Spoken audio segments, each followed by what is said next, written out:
This is an updated mini course on polishing and positioning your expertise through your pitch. So, what do I mean by pitch really quick? I'm not going to break it down into like the dictionary definition. But I feel like there's a lot of different kinds, and there's some confusion here around them. Oh, by the way, I should probably introduce myself really quick. My name is Max Sheffield, the founder of Max Wild Stories. I created the brand story alchemy, a framework that really helps with build up that core marketing and sales process through the power of your story. So you can help your customers and clients feel seen, not sold to. And I think this is why I am focusing a lot on the pitch aspect because, there's if you are a business owner, service provider, or founder, you go to networking events, right? You have an elevator pitch, or you know that you should have one. Um, there's also, more of maybe like a sales pitch. Like, let's say you're on a sales call, discovery call, demo call. Like, you're actually having to explain what it is that you do to somebody who is interested in, like, actively interested in buying. Like an elevator pitch is more casual. A sales pitch is going to be a little more, it's supposed to be promotional for a reason. Like, they're on that call for, to try to make it a sales decision, or a purchase decision for themselves. There's also, longer pitches, pitch competitions, pitching to investors or for funding, maybe pitching like agencies, what have you. Those are going to be long. My goal with this, with devising and developing that pitch is it should feel like an accordion. And by that I mean, what an accordion looks like, right? Um, here's the simplest, most concise, succinct one, the one that you may be using in person or as an elevator pitch. Here's one a little bit more lengthy, here's one a little bit longer, here's all the information that somebody would need. Maybe the longer version will be like a pitch deck that you send people over after you've talked to them, or as a supplementary material for like a proposal, just as an example. But either way, like to me, the format should be mostly the same. Like that helps with your consistency of your messaging. That helps, keep that in people's minds. We'll talk about it later. There's so much competing with our attention. You do have to kind of, unfortunately repeat yourself. That's just kind of part of the part of what it's like to exist in this environment. So with that explained and understood, I kind of want to start right off at the top of like the one thing I want you to take away from this. Um, your pitch, I talked about an accordion, it should also be an iceberg. Your What you leave out of your pitch is just as important as what you choose to leave in. This is actually true of copywriting in general. I would say most of, if you talk to copywriters or marketers and things like that, we're more often like removing things than we are adding things. Like I don't know if that's something that is a surprise to you, but that is the truth. That revision piece is a lot more of the subtraction. Same with the strategy of marketing in general. There's so much you can do. You can't do everything. And it's same way with your pitch. You cannot explain every single thing there is to know about your business in 30 seconds. And I see people try. I see people go on a very like long, and to them, it's like, you have to explain all of the context around it, but you have not given people a reason to care yet. You have not given people a reason to decide if this is something they want to learn more about in the first place. So the idea is, do not go through your whole spiel.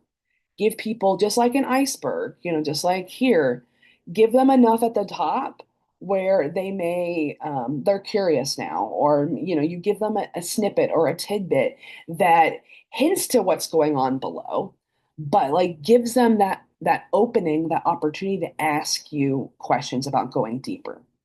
or like at least provokes that curiosity gap, that open feedback loop if it's, something that's a little more one-sided.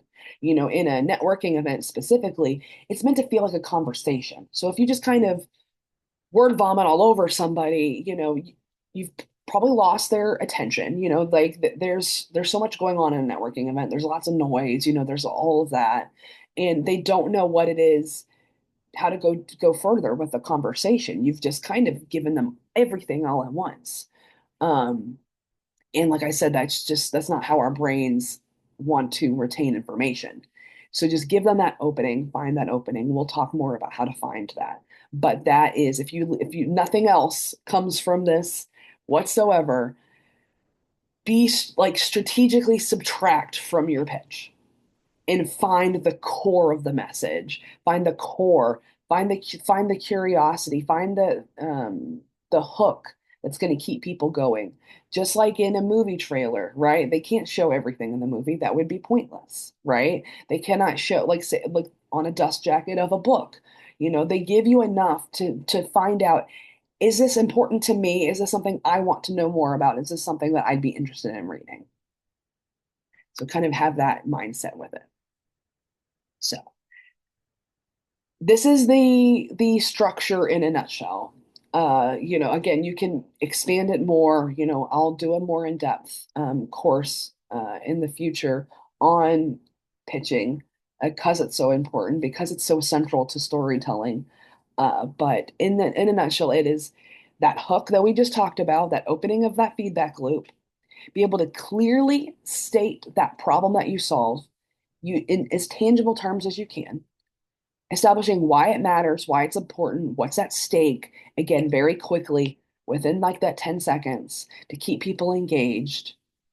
Um, Reflect back the language of the people that we're trying to reach, like the language that they themselves would use, and just remember to tailor it to your listener, right? Somebody who is a potential referral partner may need to know something else or may have a different hook that will draw them in versus somebody who's a potential client, potential investor, something like that. So that there's uh, just knowing what room you're in from a networking standpoint, or knowing what type of like segment that you're talking to. Are you talking to somebody for maybe a larger organization versus a smaller team? What's going to be important and relevant to them will be different. So just tailoring that each time. And I know that sounds like a lot, but that's why you really can't afford to like just say an elevator pitch off the cuff. That's the urge, right? You get asked a question and you just say what's in your head. And I do this too. And it's not that that's bad, but sometimes that will hit in the right way and sometimes it'll fall short. So it's just like, this mini course is about just being intentional with it. Just like having some repeatable talking points that you have in your back pocket. So you are not reacting every single time. So you are not, um, you're not just relying on your memory, because I'm neurodivergent. My memory is not amazing, like there's things that I will leave out, or there's hooks that I could have used that were better, or, I'll do it amazing one time. And I'm like, that was perfect. I need to do that again next time. And then you won't remember exactly how you worded it. So there's this element of just being intentional about it. And once you have those talking points, that's when you can really start to refine and tailor it to the audiences and the listeners and the people that you're reaching. So it may seem like a lot, but just start kind of with those talking points, and then you can start to really drill down it and tailor it. So we've if you've been on social media, if you do video of any kind, you've probably heard about hooks, but just if it's not something you're familiar with, it's it's that first couple of seconds. It can be visual, it can be spoken, but it's some sort of question, unique perspective, something that like just interrupts that pattern. In social media, that would be like the scrolling pattern, like you're scrolling, like what's going to stop in that moment. And I find that even in networking, we kind of like there's a script that we're all unintentionally following when we're networking. And it's just like maybe think about how to subvert that, or maybe think about how to take that and make it your own, or just how to share something that's uniquely about you that just breaks up that monotony in our brains. Just like when you're driving and you can get into tunnel vision, that is part of daily life. Like we do that and we kind of tune out and we're not really remembering. So if you want your pitch and your marketing to be memorable, you have to kind of start leveraging hooks just in general as you pitch yourself in your content, your social and things like that. Some examples, I have a whole course on hooks. But I wanted to give you some examples from here is maybe a story of your own. Like the founder stories resonate and stay that I have seen in any pitch competition when it's talking about you or a loved one. It can be a client story. Maybe it's a statistic. Data in and of itself is not automatically a hook, but it usually, if it's a way that you can present that and tell a story through data or illustrate how maybe deep the problem that you're solving is through, oh, you probably didn't know that 90% of people are struggling with this particular thing. And you're like, oh, wow, I would never would have known, or, just a way to frame it. A great example of that is I had in one of my classes a travel agent, and I'm going to get the numbers wrong because I'm not great at remembering the numbers. I just said that last slide. But it was like people who do not take vacations are like 40% more likely to have a heart attack within 12 months. And like I said, the data in and of itself is not the hook, but the idea that you're like, oh wow, travel seems like a luxury. But then when you frame it in a different way of it's not a luxury, it's actually protecting my health. Like I'm that much more at risk of a heart attack if I don't take a vacation. You have now made what feels like a luxury. You've reframed that problem as a necessity, like for your health. And like that is a hook. That's a natural hook. And again, people will start to ask you questions, that provoking that curiosity, bringing the conversation deeper. That is a great example of a hook that I keep coming back to because it startles me. Again, that number, that 40%, do not quote me on that, but it was startlingly high. It was very shocking. Anecdotes that people can relate to, like, hey, have we all dealt with X? Comedians use that formula because it does work. It gets people thinking about their own experiences and relating it to what you're talking about. This is going to be a very action heavy mini course. I think those are the best kinds of, this will be um, uh, implement as you go. So I think through first, like what are things that are unique about me as a service provider? What are things that are unique about my story? What are things that um, different ways about the problem that I solve, or maybe the process that I take people like what, am I combining things that haven't been combined before, like different like if you're a healing practitioner, like modalities that don't often get brought together. Um, like start to list these out. Pause this video, brainstorm, just let your brain just keep going. Again, the more you have to work with, the more material you can use. And again, we can subtract later. I know I talked up front about strategic subtraction. Don't start with that mindset. That's the after. That is what you do afterwards when you're really drilling down into the pitch. But the more material you give yourself, the better.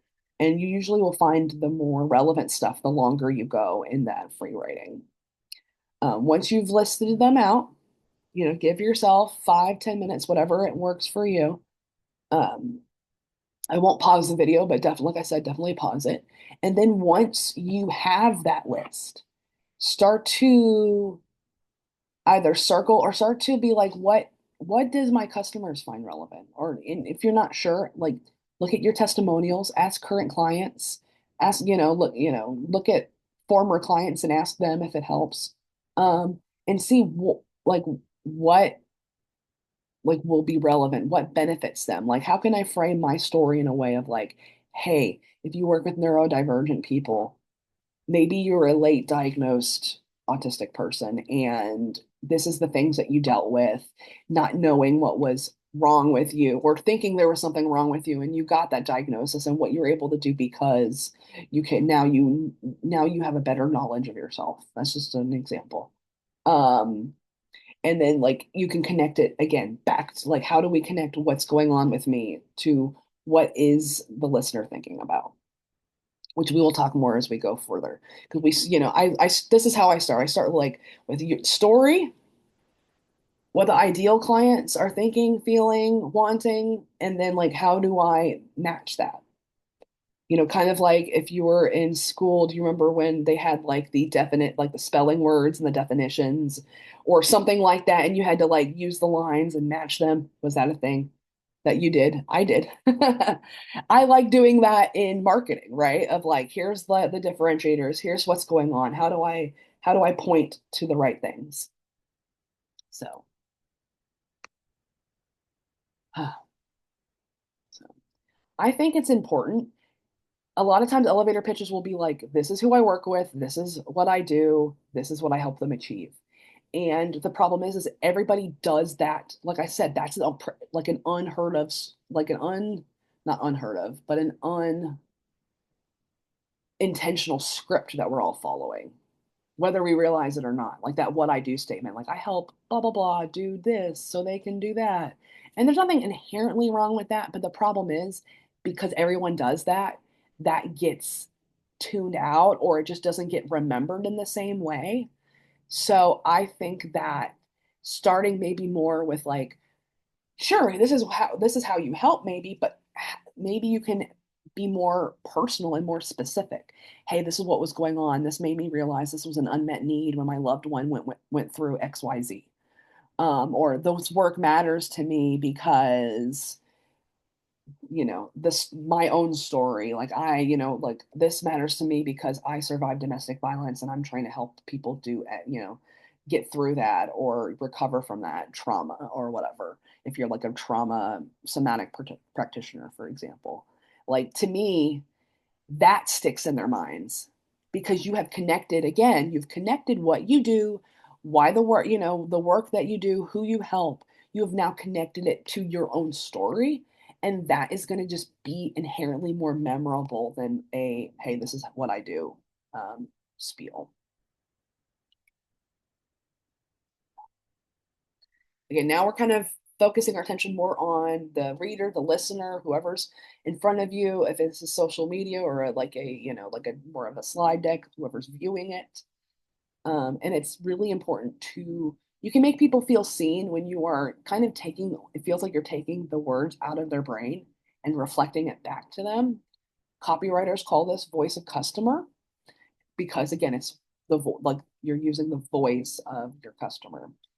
And it's not just enough to kind of understand your ideal client. You really need to be able to understand like what language they're typing into search engines, like what they're asking their community, what they are like, what's keeping them awake at night. It's like getting deep into that psychology. That's I could do a whole video on my beef with ideal client avatars. I feel like they focus kind of on the wrong things of like name it, give them an age, you find a picture, and it's like that stuff is not inherently going to move the needle in your marketing, but understanding, um, the what's in it for me, what are they wanting out of this interaction? What would be mutually beneficial for them? Like keeping them at the front of your mind of, because we may, and not relying necessarily on assumptions. Like I said earlier, look through what people have already said either to you, about you, in your reviews or testimonials, and start to piece out, okay, this is what they were really struggling with before they came to me, or this is what made them decide to work with me. Now, we may think we know why, but assumptions can only take you so far. And when it comes to the wording and the language, that needs to be as precise as possible, especially right now when people are getting like more kind of savvy, they're kind of more skeptical, which is, completely understandable considering the external landscape that we're in right now. So it's kind of on us to be really, really more just precise and strategic in how we are talking to the people and how we want to reach them. So we did talk about this is what I do, this is how I help people. I find that this is kind of this little graphic right here is more of a deeper like pitch deck type of strategy because it would be hard, I think, to get through all 7 things in like an elevator pitch. But if you have the time to go deeper, I think this is, or again, you're in deeper in that conversation, or you're talking to somebody on like a sales call.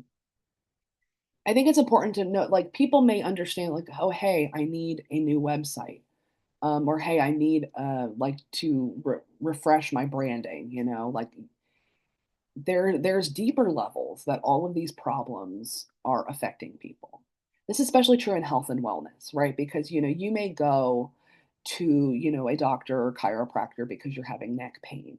But what is, maybe it's unresolved stress and trauma that you have not worked through, and that's why your neck hurts. There's always something deeper there, or there's like an injury from years ago that maybe didn't get that got missed or didn't get seen. Health and wellness, especially in like, people who are doing more holistic, um, it affects people's relationships. It affects people, on such a deeper level, emotionally, being present in your, family's lives and your relationships. How can, if you're not getting enough sleep, you're not emotionally regulated, and that may affect how you parent, because again, you're emotionally dysregulated. So how can you, parent in that your best self? So it's like really just looking at like, hey, these are some of the things that are showing that this is a deeper problem than what you think. It's not just up here. It's not just like, let me like get a shot in the neck, or let me go get adjusted one time or whatever and I'm good now. There's usually something deeper there, so it helps them understand that like this is not a quick fix. This is more transformational work that you do, and to really help them connect the intangible, like, which is, a lot of the stuff that we talk about are intangible outcomes or intangible services that people cannot touch. It's a lot harder to explain those to people, especially when you have a limited amount of time.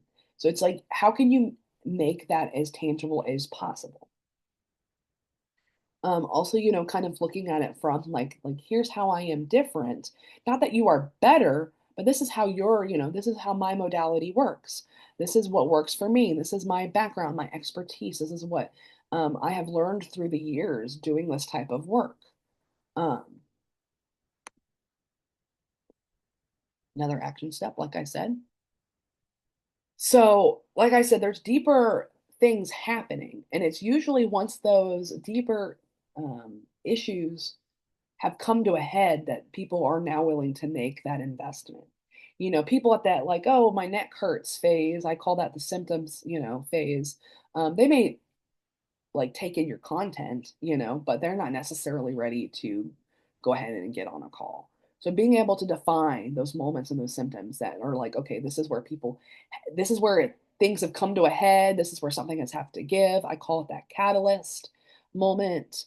Um, and then just being able to kind of journal as if you were that client. I do this for my own clients as clients all the time. What do they wish they were able to do? What is happening in their life right now? What is getting in the way of them being able to do that? Either internal beliefs, external barriers can be a problem. Being able to look at those things like symptoms, um, like aspirations, dreams, desired outcomes, however you want to talk about it. And then those, like I said, those beliefs and those barriers that are getting in that way. That I every time I write copy, I answer these questions. Um, and it helps me to again to see it through the eyes of that ideal client and to be able to speak in the way that they need to hear it, or that they are already thinking about it in that way. So yeah, like I said, go ahead and I'll go back to the slide really quick. Pause this video, do what you need to do, um, and let me know, you know how that works for you. But I find that, like, again, free writing, not every single thing you're going to write is going to end up in the end.